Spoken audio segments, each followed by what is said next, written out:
Po sa Emerson, DTF operator dito sa TIT-1 Luna. Ginamit ito ng 6 na araw na may bilang na 126 meters na run this week. Ito naman po ang aking printed head area. Ang huling palit ng colored 7924.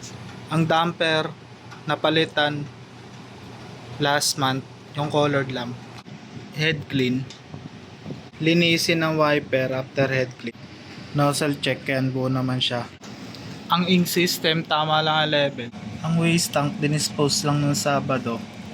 ABR tsaka ground wire nakadikit naman po sa pader. Ayan naman po yung capping na may 90% good condition pa. Ito naman po yung stock namin ng anyos, CMYK, white, powder, DTF film. Ito naman po yung records na nagamit ng CMYK, DTF film, resin powder, black, yellow, magenta, cyan, white, cleaning solution, daily output records, printer daily checklist. Wala naman kaming in-house order. Thank you po.